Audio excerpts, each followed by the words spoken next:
therapist for the culture. I am Sophia Cox. And I am Dr. L. We in the building with Content Complex. What's up? What's Is it up? that kind of Friday? It's Friday, bitch. Any Friday is that kind of Friday. Like, turn up. And, you know, like, during the Lenten season, I've been very intentional of not dabbling in some wine or champagne during the week. But then when Friday come, I'm like, hey, it's Friday. Oh. I could have champagne. Because I was about to say, you're not about to sit here and say that you haven't had a little champagne. No, that's not what I'm saying. But just, you know, like kids, marriage, like life be life. And this week, I wanted to like have a cocktail. I needed something. But, you know, I meditated and prayed. Good. After I still did want a cocktail. Then I just, you know, worked out, went to sleep, did something. But I'm like, today I'm indulging in some. What you got on ice? Moet, Rosé Imperial, to be exact.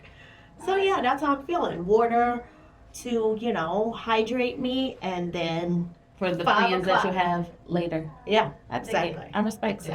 I respect it. So, how are you?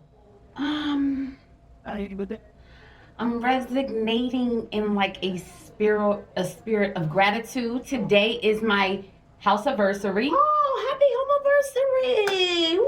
Yeah. Oh, we should have bought champagne. We bought champagne when you.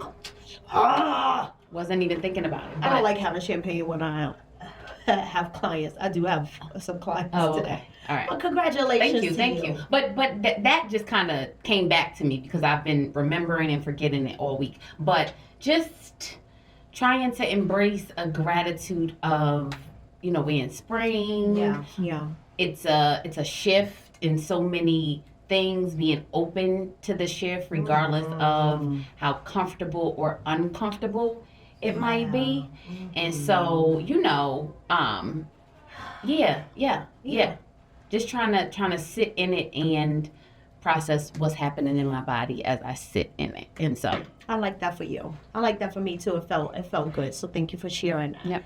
It's on you today. So however you would like to start. So there's always a disclaimer. I wish we might have to flash something. Sure, we do. We always have a disclaimer. So I struggled a teensy tiny bit. Okay. So we always talk about, I think both of us kind of mention how something comes to us and like how it gets in our lap type of thing. And today's episode stemmed from a conversation I was having with my good friend.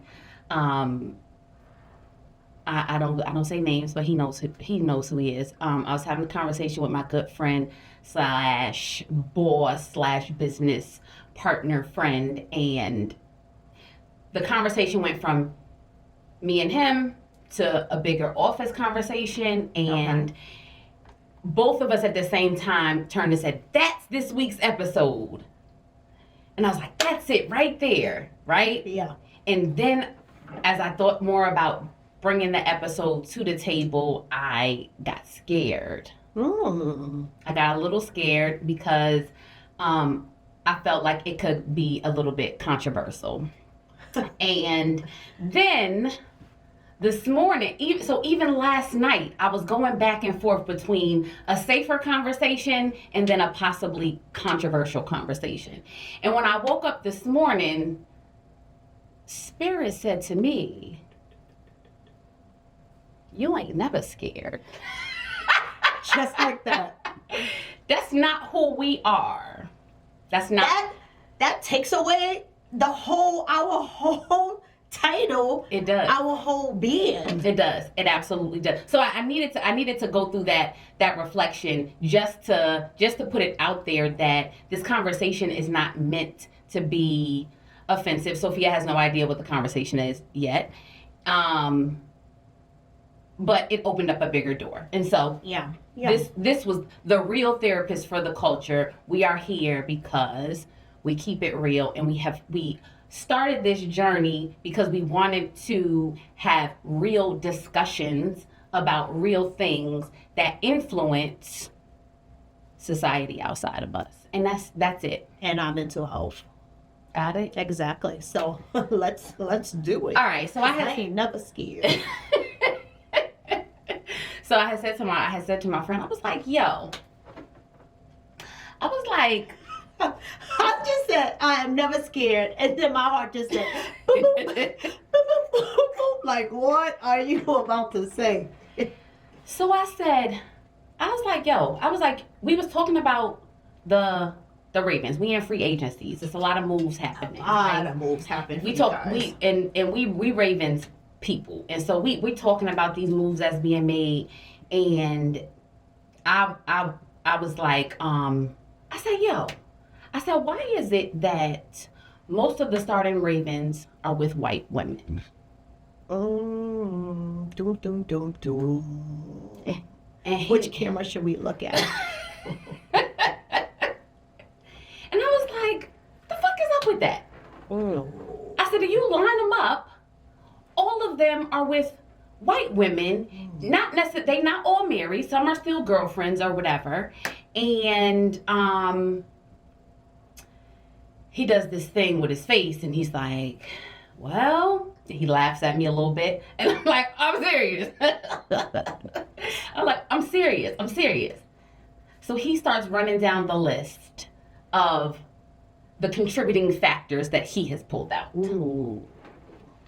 Right? And then the conversation spilled into the hallway.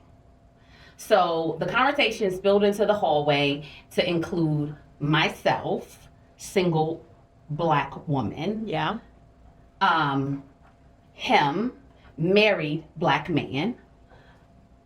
Another married Black woman and a divorced Black woman. Mm-hmm. And so the conversation went everywhere. And that's when it was like, that is this week's conversation. Okay, so where we going with it? And so I think it was hard for me. I didn't want to make the conversation about interracial. Not necessarily the interracial, because this is also what happened. Because we are who we are, I had to do some research. Of course. I wanted to see what did the research say. And the research didn't give me much about why Black men are choosing white women. But what became a glaring issue was Black women not being chosen. Mm. And that's what I want to talk about more so. So it's ooh. R.I.P. Kevin Samuels. this is definitely down his lane. Kevin Samuels? Exactly. This is his thing. And especially when he breaks down how other races are being raised to be wives, and here you Black women is how he would say it. You Black women, you just want to keep getting all these degrees and buying homes and traveling all over the world. So by the time when you get a man, you don't even really know how to be humble without making this man feel like, oh, I already been to Jamaica. I've been there 5 times. Oh, you just get in the house? I've been owning the home since I was 25 years old. Oh, I got property all over. Just really not even allowing that man to show up in his glory without minimizing him. That's his shit. And he'll say your counterparts, these European women, have been groomed to be wives. So this is his thing. So we'll start there. All right. And so we'll start there. So what I did is as I kind of pulled out some of the things that came up, and I asked a few men this week also. Okay. And so as I kind of put those in categories, we're going to start with exactly this one. Kind of personality traits / characteristics of the Black woman. And that was the statement that said, this is it. And so one of our therapists said, she said, well, I heard something on the radio the other day that said, white women go to college to find their husbands. Black women go to college to prove that they don't need one. Fuck. And we both was like, that's it, right? That is where it was. That was the pivotal, like. Yeah, I've heard that before, and every time I hear it, I cringe. But then when I think about my years in the academic institute and conversations I've had with Black women, and not disclaimer, but I went to a HBCU, and then I also went to a primary white school as well, right? So I did see the difference where it was this chase to say, I'm independent, I'm good, I'm never gonna need a man to define me, and a lot of it was also what some Black women had been exposed to and what they've seen growing up. And once my dad left and my mother was on welfare, it's usually a story behind it, because we could go there too, that many of our Black men are institutionalized and out of the home, which then put Black women in a place where they have to be independent and raise their children and things like that. So that was the crux of the research that I did find. I acknowledge that. Yeah. I understand. That's a huge part. We can't say one without acknowledging what's happening to our family. Black men and our family unit, right? So yes, it makes the woman feel like, well, let me get an education because I already know that I'm not at the same level as a man. So maybe if I get more degrees or more this, now I can make close to what this man makes with associate or even with a high school diploma. So we got a lot that we're striving that our counterparts didn't or don't have to deal with. So yes, it's easy for them to be able to go to college and say, oh, look at that football player. Look at that basketball player or the professor. We get to play with that, right? Because they already had a trust that may have paid for school already. And they kind of just gliding through just to be able to say they have it. So it looks different, but yes, going to both different academic institutions, I did see the difference. I even remember my face. I've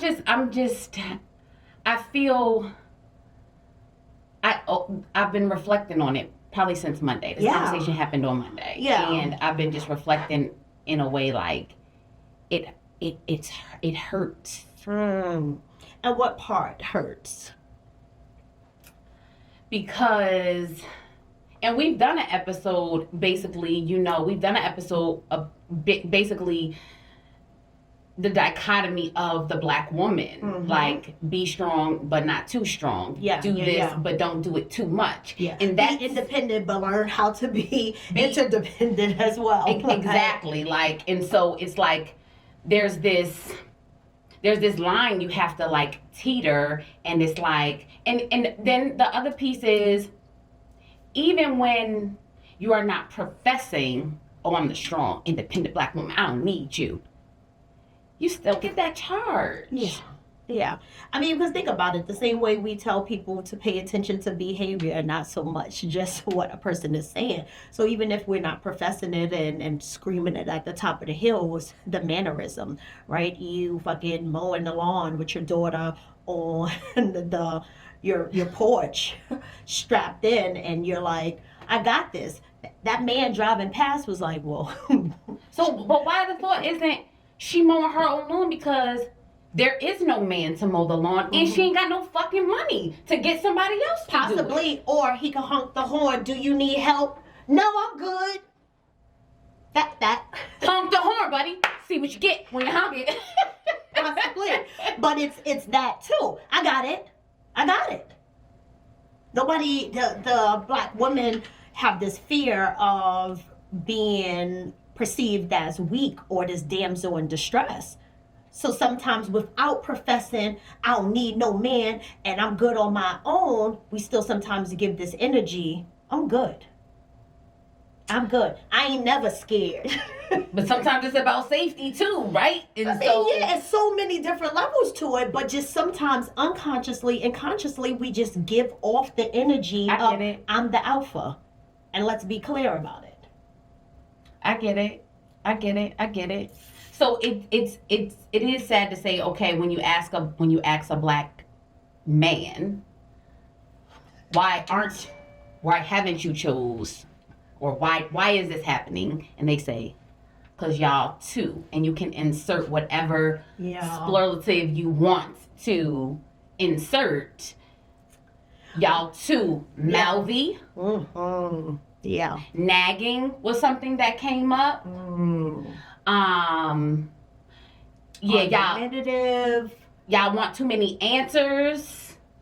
And too many answers and explanations. Like what did Dum Dum over here say? He says, yeah, because if we want to go get some new pussy, y'all want to know, oh, y'all got all these questions. You don't just say, it's okay, we gonna work on this and move on. Like, y'all got questions. And I'm like, what? This is weird. Exactly. What is wrong with, like, this is not true. Yeah, but yes, it's sad to hear that qualities that, to me, in a way, should be valued actually devalue the black woman when it comes to being a potential life partner. Yeah. I mean, too much of anything is unhealthy, right? And this kind of goes back to another episode too of that soft girl era. I think that as we age or even experience life, the black woman, we're trying to find a balance. And we need grace, right? Because like I said, when you go back to what has happened to the black man, so what you've been exposed to, some of your dating experiences and things like that, it has hardened us in many ways to feel alone. Like I said, even going up against, jobs and knowing that he makes 110,000 and you offering me 72. Like, it's been so many things in this society that has kind of lessened or supported us in making our worth feel less than. And it's not the truth, but when it gets loud, you start to question that. But I do feel that women are really just trying to find a balance of not really like losing all of who they are, but saying, I do aspire to be this wife. And it gets tricky, right? Because when you ask a man that, what I've heard sometimes is, white women, they're submissive. And it's like, I walk in the house and say, I want my dick sucked, and you like, a black woman is saying like, well, wait, I just got my hair done and you didn't take a shower yet. And it's all these stipulations, and the white woman is walking in and waiting without even being asked. So there you go. You just ahead of the game. And I told Sophia when she sat down, I was like, you are you're dressed for the occasion with your black and white on, and so you'll go into, and I put these in an order, but you're taking me in a different order, and that is the organics of this show. Yeah. Right? And so that was the number 2 top reason that black men choose white women, is because of physical and sexual, how did I call them? Desires, abilities. Separately, every man said the same thing in a different way. Yeah. You don't have to ask a white woman to suck your dick. It's not a special occasion. It's not Valentine's Day. It's not your birthday. They just said, you know what? That text message, you seem very heavy, so I was waiting for you to come home to suck your dick. That sounds nice. If I was a guy, I would be like, man, that's really nice. Like, you just was at the door, ready? That's nice. That's nice. So you go, and this was what my answer was. So let me give you, there's always some statistics in here. We always got statistics. And so, as I'm doing my digging, right? So, when you look at marriage rates amongst black men, black women, white men, white women. Black women have the lowest rates of being married, right? On top of that, the other statistic was black women have the highest rates of divorce when compared to we lose the it all four. around. And then the lowest and then the highest. And then the highest. And then black women, amongst the four, black women are least likely to date or to go outside of their race. Right? So what does that say to me qualitatively? What it says to me qualitatively is that because a black man doesn't feel that they'll get what they want from a black woman, they're going to jump ship. And I know some people will not like that term. They're going to jump ship and go to a different tribe. What does that say about black women? That means that black women, we are still sitting here hopeful that somebody who can meet our desires is going to be on this ship we on. Yeah. And we will risk not being married at all because of it. Yeah. You know what I'm saying? And so even when that was said, like, all right, I get it, right? You feel like your needs can be met because that's what it's really about, right? You feel like your needs are going to be met more over here. Well, I can't say that my needs have been met yet, but I'm hopeful. Yeah. I'm hopeful that it's going to be a black man. And I'm just going to say, I'm all about, people have preferences, right? Yeah. I'm never going to be the one to say I would never, because who knows? Because Mark Andrews, if you're listening, I'm available. Travis. Kelsey? No, buddy. No. And he likes black women.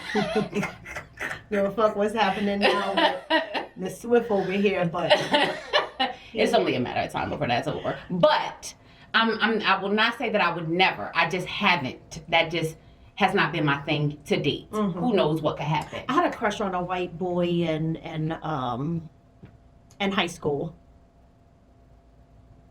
Okay, we're gonna say that one. We're not going there yet. But the other thing that goes into the physical / sexual is that media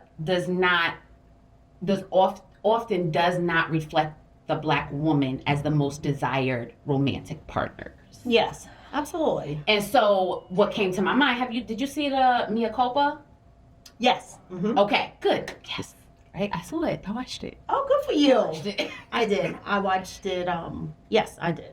So, in this new Tyler Perry movie, Mea Culpa, with Kelly Rowland, you have Kelly Rowland. And we're going to talk about the family she was connected to, right? The family she was connected to, the mother-in-law was white. She had 2 sons who I guess were biracial. Both sons, one son is a lawyer, other son is an anesthesiologist. Anesthesiologist marries Kelly Rowland, who is an attorney, right? Other attorney son marries, I don't even know what the lady was. I don't know. Yeah. I don't know what she was. However, when you compare the 2 black wives, both of them were on the least desired spectrum. So you have Kelly Rowland, who was an attorney, and to me, she was often reflected as 2, independent, 2, strong, cold, not listening to her husband, when the whole time she was hiding her husband's secret that he was broke and not even that whole thing, right? Had a drug problem, was terminated from his job. Right, and allowed herself to be abused by this mother-in-law, saying, you're just, my son is taking care of you, and blah, blah, blah, blah, blah, blah, blah, blah, blah. But she was supposed to keep her mouth shut, and she's supposed to be submissive and stay in her place. And when she did not, it was a problem. And then you had the other wife who was just getting flopped around and Yeah. told to shut up and told to go get the kids and disrespected and all of these things. And so when I think about the last scene in that movie, it was like, who wants to do that? Yeah. Yeah, exactly. Yeah. I mean, and when you talk about just different forms of medium, even videos, like I feel like there are some artists who make sure that they put in black women as their dancers or, just their video women. But for a long time, it was white or very, very fierce skin that could almost pass for white. It's just like not making the black woman feel like she's attractive, she's sexy, she is playing this like little love scene out. So I feel like growing up, videos was so loud for me in the way black women were depicted. And if they were, and if they on tip drill, being completely smutted out type of thing. Yes. But not playing the role of the wife, and that just is not what we saw, especially younger years. Now I feel like, artists are trying to be more inclusive. So yeah, medium definitely media do a plays job. a role. And so I did a little test before I came in, and I Googled wedding dresses, and I hit the image button to see what the images looked like. Yeah. And there were black women modeling these wedding dresses, but it was mostly white women. Yeah. Now, if I did a similar search and I said booty shorts, the models are probably somebody do it. Let me know. Hit us up. Tell me what you get if you hit Google Images booty shorts. Yeah. Who's gonna be in the booty shorts? Yeah. To be continued. Yeah. And so you started to go into another one, Soph. And the other one was environment. Yeah. Yeah. How does environment play a role in how we are seen, or if we are viewed as marriage material?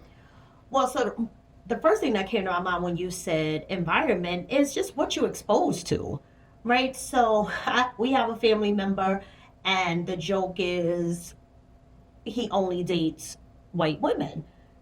But the reality is where he grew up, where he spent his adult years, that's primarily what he's around. His schools, he was, the minority. Every time he showed a picture of the 3 black girls, they weren't attractive. So it's like, is he going to just mess with them just to say? And then by the time it was middle school and then high school, when environment, that's the first thing that came to my mind. What you see. Okay. Even though, yes, he has a black mother, but as far as being in the dating pool, he didn't have many options. So that does play a big part, especially like we talking college related, we're going to primarily white schools, and you got these athletes. It is the white girls that's on the bleachers after the game and saying, hey, I bought you this special Gatorade. Or I heard, or I watch your stats. Or I'm Black Eye Susie, and we're supposed to be showing you around the campus. Many of them are white. Environmental. The black girls isn't coming. Yo, what up? Good game. They keeping it moving. They're not staying after the crowd is completely gone to give you an extra high five. Like, what? I'll see you in class. I'll see you on campus. Like, so you the bro to me. Like, even if you are interested, black women have this thing too, is I'm not going to be doing too much. And other races don't care about doing too much. That's the part that Kevin Samuels would say, that your ego is going to block you from being a wife because you don't want to look a certain way. I don't want to seem thirsty. I don't want to text this much. I don't want to call this much. The white woman is saying, I don't give a fuck. That's what I'm going for. I got my eye on a goal, and you are it by any means. So one of the men I asked, when we were talking about it, he was like, and I asked the same question: why are majority of the starting Ravens with white women? And he said, it's about the money. It's about the money. I said, no. I was like, they the ones with the money. Why? He was like, oh, yeah. Well, actually, it's because these guys actually think that those white women want them for who they are until they find out that's not why they're with them, right? And so, in my research, what I did find, Fenty, see? Fenty make you look like you was French kissing, sis. Exactly. He said in my research, it does say that basically money is a huge factor in white women even entertaining black men. And so let's be serious. But right? but wait a second. Black men, you think that black men don't know that?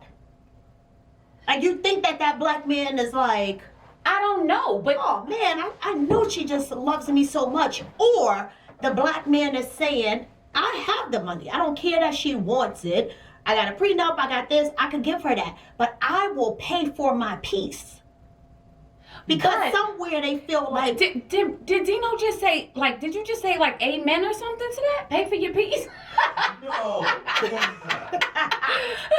No, this is the second episode. Our producer joined in, like, no. For the peace part. Right, exactly. Because they feel like we aren't peace, right? So if you got money, you got $1 million contracts, I know she's here for the money. I'm okay with that. But what I get, I'm going to pay for that. Some things you just have to pay. Your home, it's a lot of money. You pay for it. They know that she's going to be a bill. I'll take that risk. That's fine, but still, when we go back up to number one, it's black women too greedy. Black women are money hungry. So if we are there for the money, it's a problem. But yes, because you're a gold digger and you mouthy. I can't do both, sis. You gotta pick a struggle. I'm not gonna be mouthy though if you got money. No, cut the shit. That's the thing, right? That is the thing. I'm not mouthy anyway, so. You think about entertainers, you think about ball players. That black woman is like, oh no, you cheated once, I'm gone. That white woman is like, it's okay, we can work through this. Now when they get to the 7th or 8th time, they might be like, you know what? You know what, Sean? You've gone too far. But that black woman is not just tolerating anything because of money. And they will get married again, too. We will be like, never again. I'm not doing that again. So it's like, I know that you're here for the money and you coming with shit. This bitch is quiet.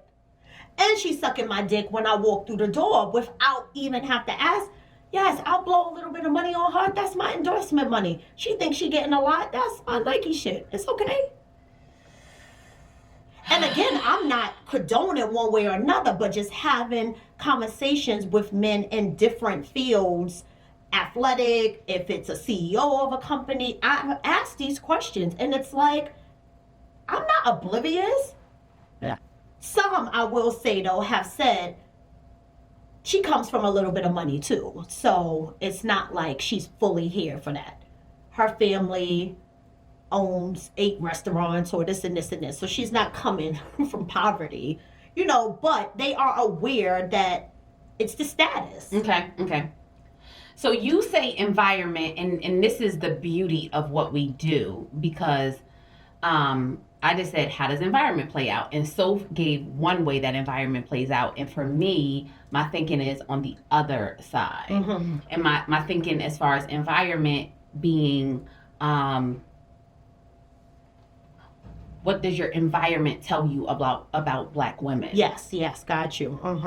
Right. And so, you know, I'll make note of someone I know who their environment was not like saturated with notable, proud, doing the damn thing Black women, all the way to the mother, right? And so, you know, if you are in a space where you're not singing, appealing Black women, then maybe your thought is yes. Let me date outside of my race. Let me try someone other than, because what I'm seeing here, and as a Black man, if you don't see that in your mother, it's gonna get tricky on the outside. You know what I'm saying? And so, but okay, can I jump in? I want you to jump in as having these sons. Exactly. That's where I'm going with it, right? Because my sons see, like, I remember a time when I was teaching at Morgan, and my boys had spring break different time from Morgan spring break, and I just was like, oh my God, like, let me bring them an experience, let them experience me in a different way. They've been to my office and they know what's happening, or have an idea what's happening in the office. But here's another realm. Yeah.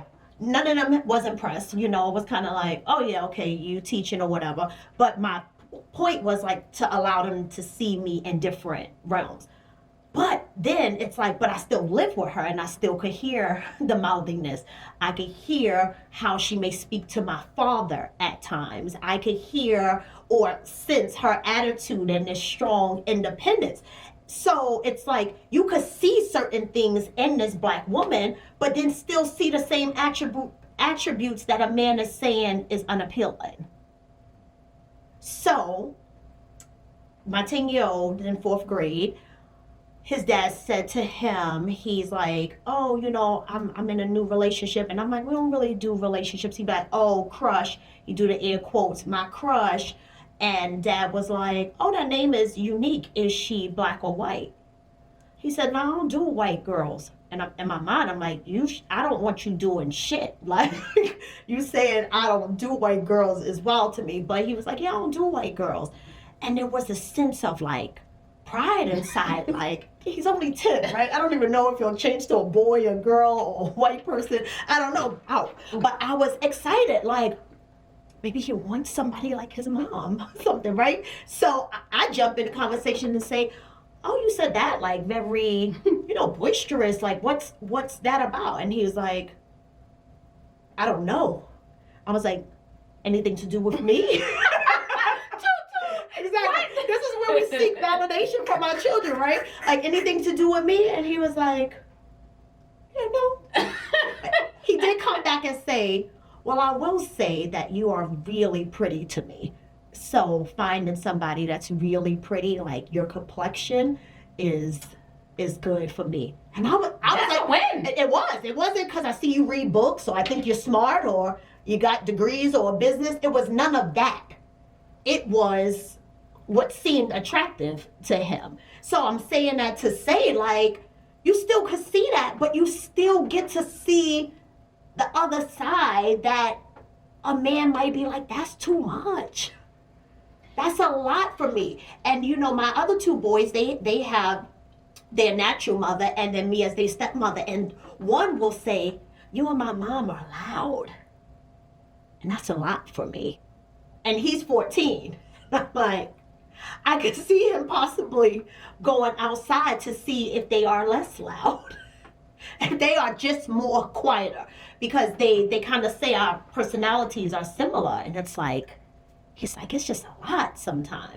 So I feel like all 3 of the boys are experiencing me and their moms and other women in different ways. But that individual side may be like, I like this, but not something that I want to deal with every day. And that is sad. That's sad for me.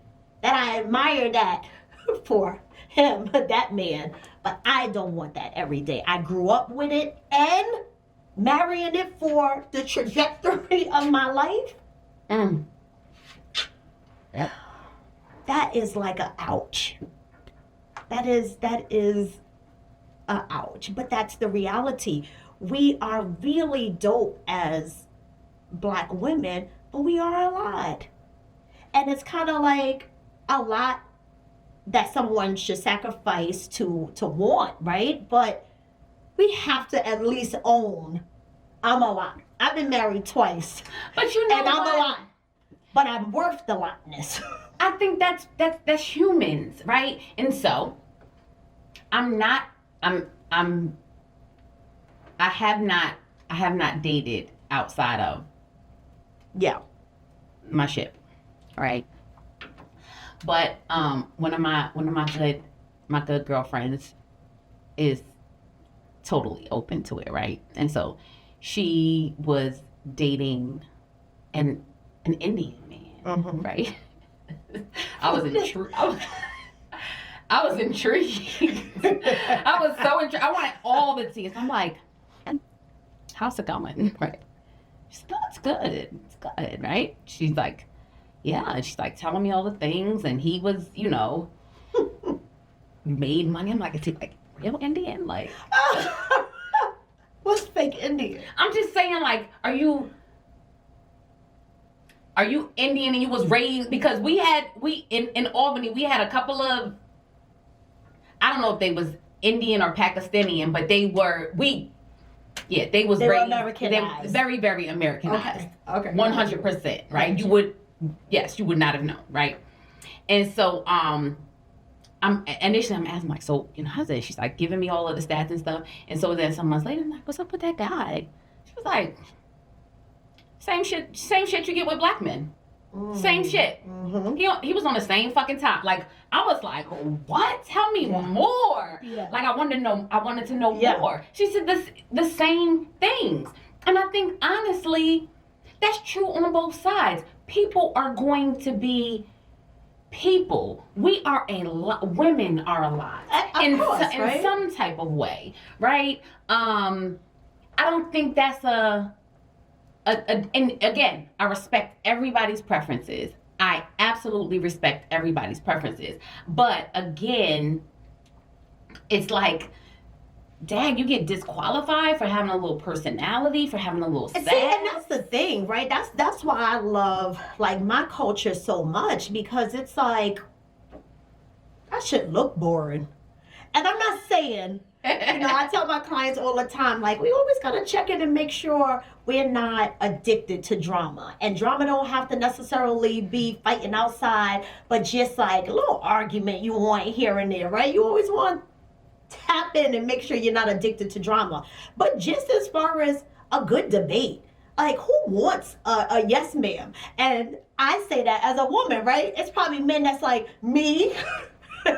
Because they've been in a marriage for 13 years, and it's like, me, I do want somebody who's just gonna go along with what I'm saying and truly allow me to lead. And understand, I'm not coming for us, because I love us, but we do have a tendency to throw out conflicting things, right? Where it's like, I want a man to lead.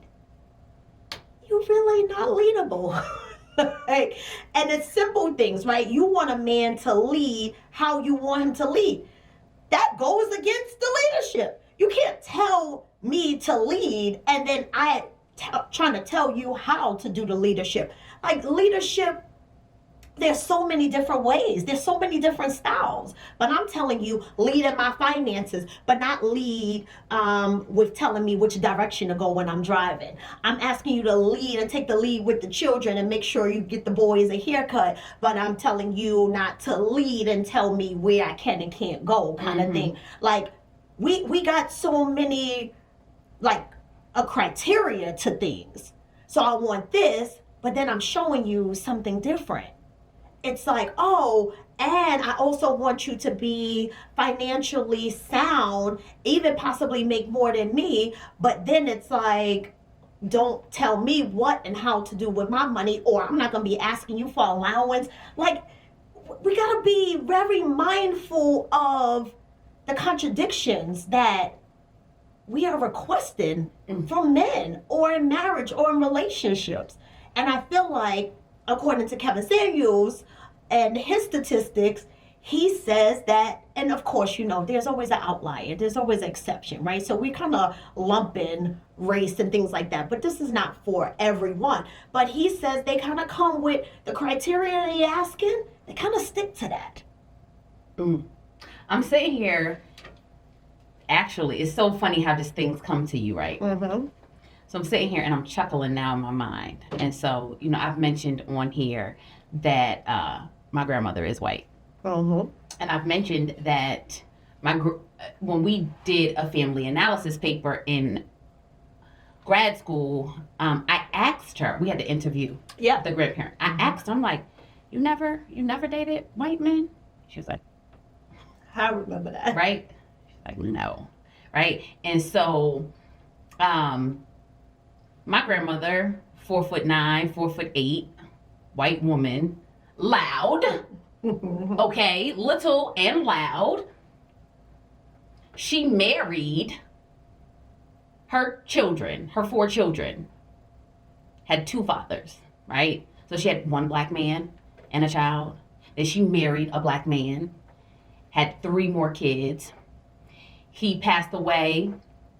She remained married, and I didn't understand why she remained married until later in life, because he was a veteran. She got veteran benefits. And if she got divorced, she wasn't a veteran. Sis, it makes sense to me, right? White women are smart like that. Right? And then a black woman be like, I don't want his name. I don't want to be connected to him at all. No. Right? Did not know why my grandmother never worked a day in her life. Did not work, right? Then she had, who I know, her life partner in my life, black man. And let me tell you what my grandmother did. This is what never changed. She got up in the mornings. He would be at work. He went to work very, very early. She would call him between 10:30 and 11 a.m. on the job every day, every single day, and say, what do you want to eat tonight? When he got off of work, my grandmother had a table like this. His seat was here. You did not sit in his seat. June's plate was there. You did not eat out of his plate. Sometimes we got fancy and tried it. Yeah. His plate, everything was there when he got off of work. On paydays, because this is we talk in the 80s and the 90s. We got in the Grand Dam and we went and got June from work. We took June to the bank. June cashed the motherfucking check. And June took out his money for his lottos. And he folded up the rest and gave it to her. Yeah. And that was that. Brilliance, I guess, right? Brilliance. Kevin said, but she was fucking mouthy too. Kevin She was mouthy at times. Now somebody raised her right. Because he says that it's all about the rearing. That fathers are supposed to be rearing their daughters to be wives. Funny, but not funny. So, Cameron is on the spectrum of autism. She is nonverbal. Her father said to me the other day, and he loves Kevin Samuels. He's like, I'm raising her to be like a little wife, but not really. I'm like, what? Yeah, because she can't really marry anybody. I would die. But, she washes the clothes. She brings my plate to me. She takes the plate away. And she is that way. She is the mother hen. And because he's not remarried, it's them. And she's like, he's going to be a grandpa with his daughter making him dinner. Like, Kim is going to be making his ass sandwiches. And I'm like, what? And he's like, yeah, she don't wash the clothes at your house. I'm like, no, I guess I could add that. But Kevin Samuels says that fathers should be rearing their daughters to learn how to be wives. And every time I used to hear him say it, because the men in my life do love it, and he would make valid points, but I would kind of cringe when he would say to a woman, you going back to school? What is this extra degree gonna do for you? Like, that man does not care. This, what do you call a high value man? This high value man does not care that you have this much education.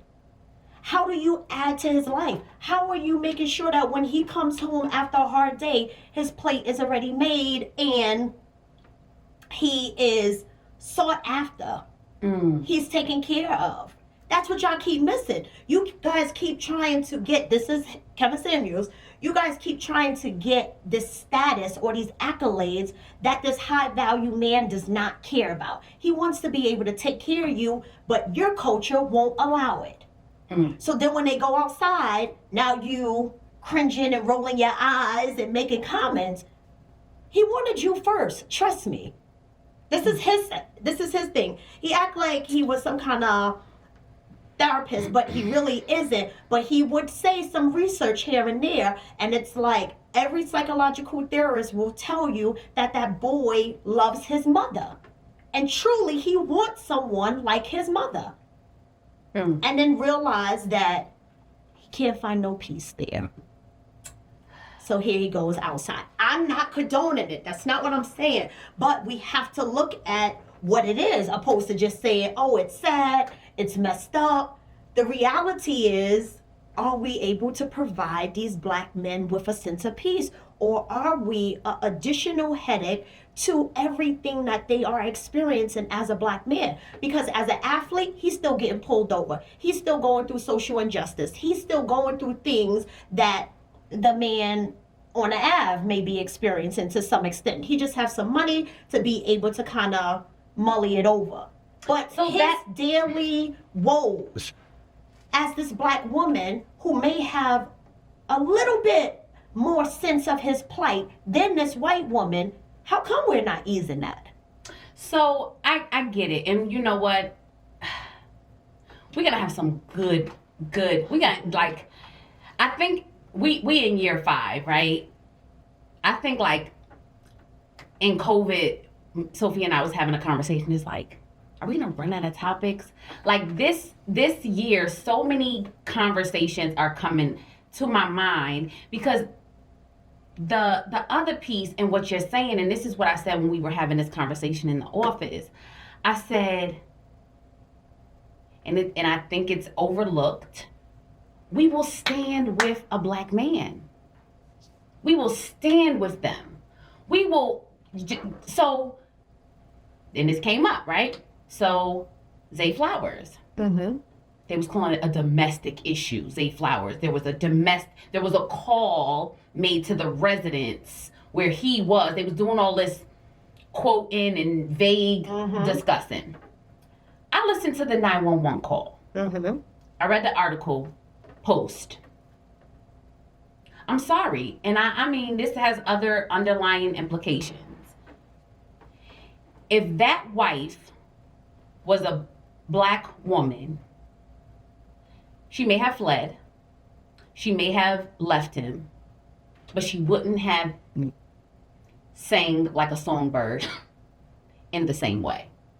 And sang like a songbird. But that's like, not true, because Rice's wife wasn't white. And she still wasn't saying nothing. She got beat up on camera and still wasn't saying nothing. Eventually she did. She did. And not. So and they're still together. Right, exactly, right? But there was some talking. I don't know what Flowers. So this, wife, yeah. And this ain't wife. This is like girlfriend or something. Yeah. Goes on to say, I'm so scared, and he and his brother have guns, and da da da da da da da da da da. And I'm like, your whole career could be wiped out. And not saying, again, I'm not saying that's what you get when. No, that's not the message here. What I'm saying is, I might get you fucked up. I might make a call.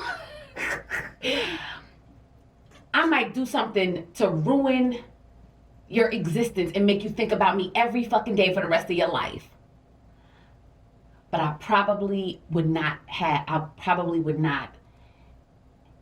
be able to like make you like lose your career. Yeah, because of my love for the black man. Exactly. It's definitely a difference in just culturally But then it feels like that's their shit. it feels like The Karen, the anybody else, right? Like that's what my thing is. I'll go hard for you, but the minute I speak up, you don't want to go hard for me. Well, let's don't say the minute All right, fine. you speak up. Like Fine. it's bigger than just like speaking up, right? Yeah. And I'm saying these things. I haven't mastered this, right? But the awareness does kick in. Like, damn, are you making this black man's life any easier, or are you adding to his plate? So we're gonna. Are you and this one I'm giving to you as the married woman? Are you making this man's life easier, or are you teaching accountability? So I could justify it by saying I'm teaching accountability, but in all fairness, I can admit that I'm not always making it easier. So you get to come How do you make accountability easy? It's not. Well, it's not easy, but you find a way where it's like I'm holding you accountable every day. We have this thing in my house: whoever cooks, is the one to clean up there. Like we're not even gonna flip flop. If you're the cook of that night, just kind of clean up your space. So the accountability could be, hey, we agreed to something. You need to follow through with it. Am I gonna say that every day on your night? No, I could use some discretion. Sure. But sometimes with us women, it's like, no, it needs to be addressed.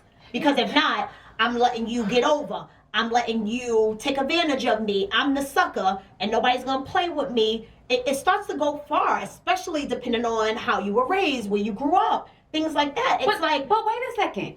Let's rewind to last week or our previous 2 episodes. You don't enforce accountability and you end up being Risa Tisa. And then now you Risa Tisa, and now it's wait. It is definitely a possible feeling like it's a lose-lose situation. That's what it is. But it's also being able, what's egotistic versus, hey, no, I really want to teach accountability. That's why I said we could get caught up where sometimes we'll justify the behavior and calling it, I want you to take ownership. I want you to take accountability. But no, my ego is, I need to check you because you didn't do something. Once you're able to discern the two, now you in a different playing field. Because the ego is saying it needs to be addressed every time it happens. Okay. But in the on the grand scheme of things is, listen, I realize that you keep doing this, right? So maybe in a few weeks we need to have this conversation or something like that. But my ego is making me feel it needs to be checked. And sometimes other races don't have that bravado. Let me tell you something about a New Yorker. They will come up with the bravado. The bravado? It's just like the gumption. Yeah, it's like, do I want to die on this hill today? It's 6 dishes. All right, fine. Me, as a black woman, is like, that 6 dishes took up time from me writing 4 notes. Like, start going somewhere in my head, but that's really... Or maybe I want you to wash the dishes so I could go upstairs and get ready to suck your dick when you come up. Oh, if I really want to suck your dick, I'll do the dishes and suck your dick. Ah! That's the thing. Sometimes that black woman will say, because the dishes was there, I was going to get to the head, but now I'm not. That's the kind of shit we do. Because I really didn't want to do it in the first place. So now I'm looking for things to support me really not wanting to do it. This is terrible. I want to get to the last one. Go ahead. Because the last one hit me this morning as spirit set in to say, this is what you need to do. Okay. As soon as I opened Instagram, I saw a video from the Breakfast Club. Okay. And they had a black woman on there. I think her name is Candace Owens. Right? I don't know who she is. Yeah. Right? And Charlamagne. She always got something to say about the black culture. Okay, so Charlamagne basically asked her, you always talking about the black family, but you're married to a white man. Mm-hmm. And so she starts to talk or whatever. What stood out from what she said was, she said, you marry your IQ. Candace Owens do a great job. Is it Owen or Owens? I don't know. I got She Owens does a on my good paper. job of word fucking you, like making you be like, What does she do? Who is she? So I don't know if she's a journalist or I feel like I want to give her journalist, but Uh-huh. she definitely has gone really viral about if it's Kanye West or elections, the black people. It could be Dr. Umar. I wouldn't say that she's always against. Like, no, it's usually very powerful and standing, but sometimes something will come up that contradicts it. Got you. Which is probably where Charlamagne was going with that. Got you. And so She said you marry your IQ. Like, so she never met a basically- black man who was at her IQ level? that is basically what she was saying, right? And so that was a little that one was a little weird for me. Like, what do you think? Do you think that we look for people who match our level of intelligence?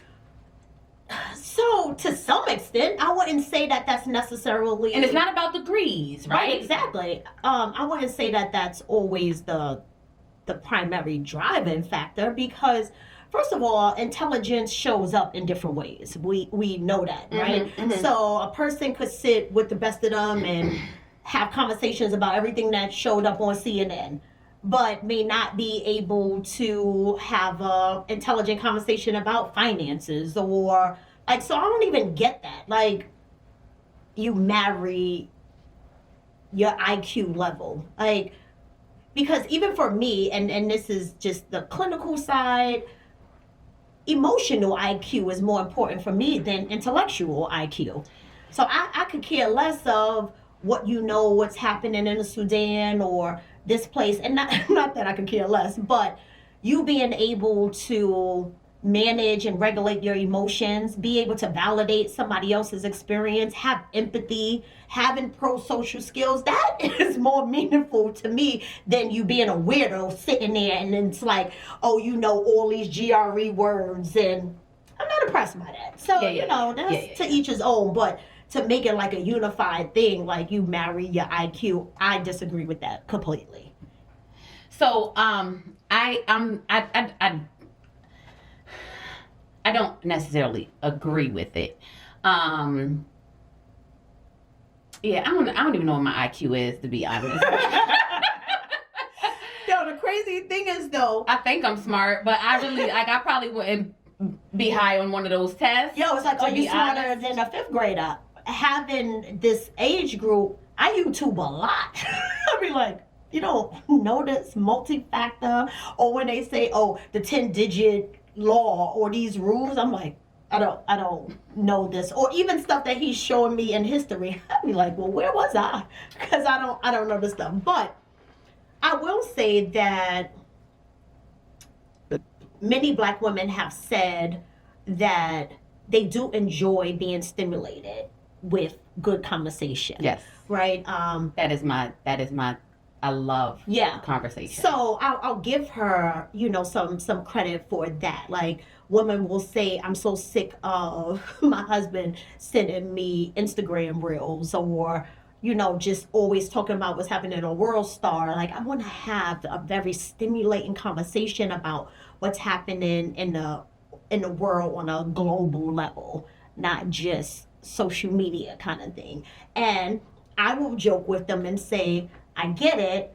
Let's don't share that with him because before you know it, he's sending them memes to somebody else, this coworker who's like, that's so funny. Did you see that shit? And then it's like, fucking sucking his dick in the work office, right? We should not have said that phrase. We were not supposed to say that phrase so many times today. It's bad, right? So I'd be like, hey, laugh at some of them memes.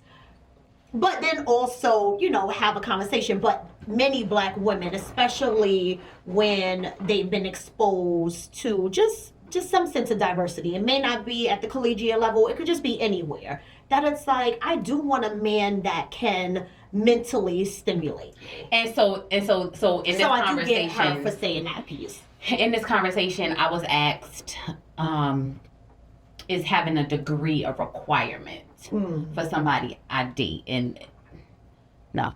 One thing that I would say about you. Can I say this on the Real Therapist for the Culture? I know what you're gonna say. I would say about her, her standards are pretty low. And what I mean is, people have this assumption about It's the assumption. this black women. It's like, oh, doctor. Oh, she has this doctoral degree, and she's a clinician, and she's this, and she's a homeowner. They get intimidated.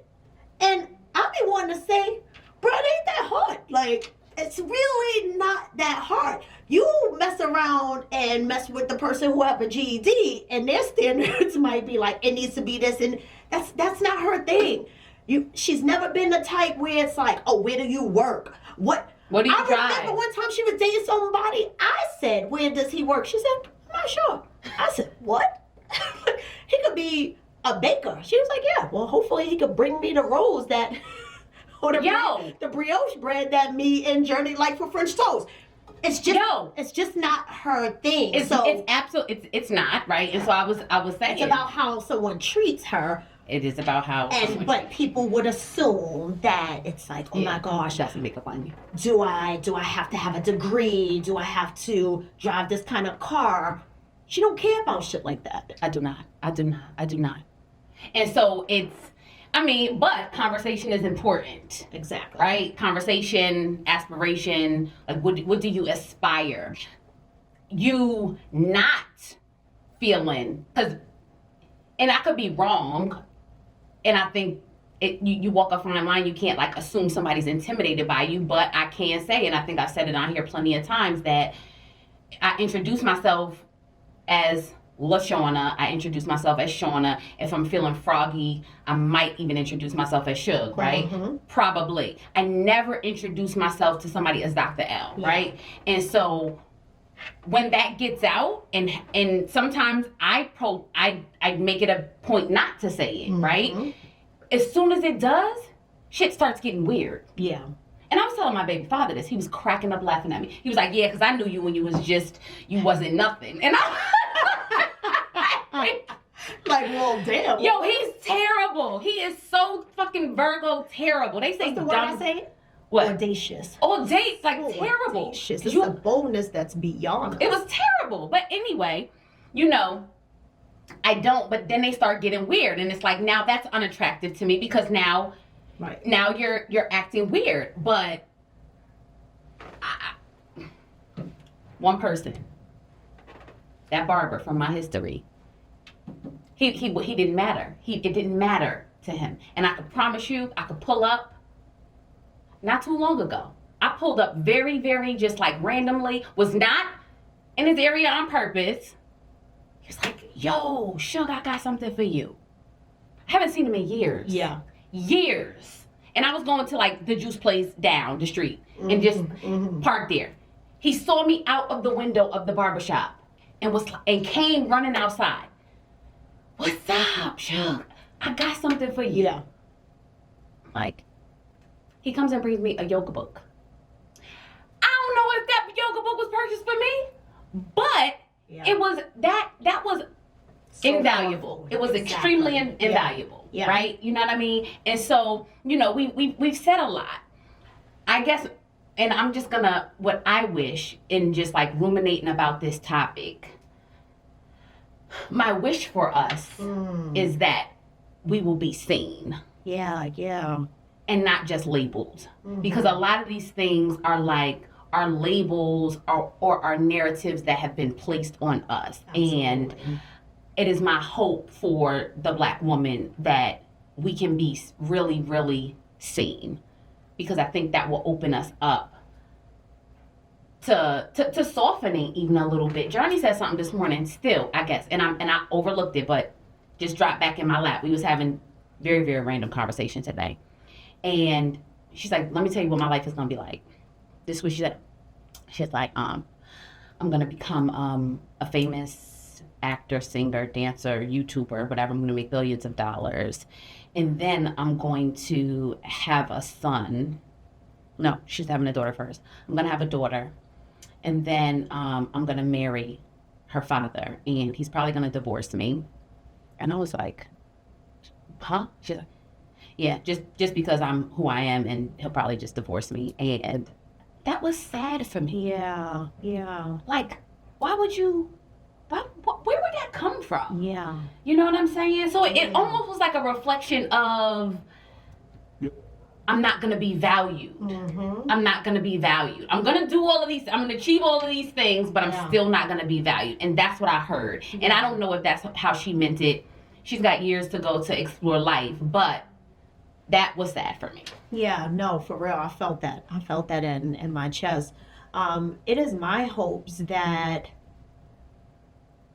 we don't lose really understanding the truth of who we are in spite of how these narratives are and how we're labeled. Like, and even with the soft girl era, only if you feel called to do that. Because what's for you is for you. Mm-hmm. And there is someone who's out there, or the person who you're with now is like, you a lot, but you worth every bit of that. Yeah. And that's my hopes, because I feel like there's so many platforms, right? We're like small on the totem pole, and then you got the Breakfast Club, and you got just all these entities, and even how medium will play a part in depicting us in journalism and movies and things like that, right? So it gets real loud, and as you're aging, we're in this introspection of like, well, damn, so Kevin Samuels is saying I need to be more like other people to be chosen. Like, no, really just keep doing your work and understanding all of who you are. Mm-hmm. Regardless if it's a little rough around the edges. If you feel like you want to soften that up a little bit, then do so. Yeah. If you feel that it's like, yeah, maybe I'm not always his piece, and I don't really like that feeling for me, be mindful of it to shift it. But that's my hopes of just standing in who you are, because I'm telling you, like, these black women are something fucking amazing, man. Look good as shit, like intentional about them, let alone being moms or in careers. Like, we really doing our big one out here. So if Negroes is missing out on that, that's really on them. We'll be there to pick up these pieces after the white bitches leave, and you know, even if it's not to be with them, just to be like, yo, bro, I see you. Yeah. And I still mess with you. So it's like, it's okay. Our turn is coming. Our turn is upon us. So yeah, this was good. This was good. I did wear the black and white to represent, I guess, whatever has happened, but it's okay. Keep choosing you. Okay. Yes. That's the message, right? Very good. Like, keep choosing you. Until next time, guys. Follow us at or on Instagram at Real Therapist, Facebook at Real Therapist. You could email us if you want to really give some input about this episode or any other one at realtherapist@gmail. Mm-hmm. Until next time, guys. Be kind to you.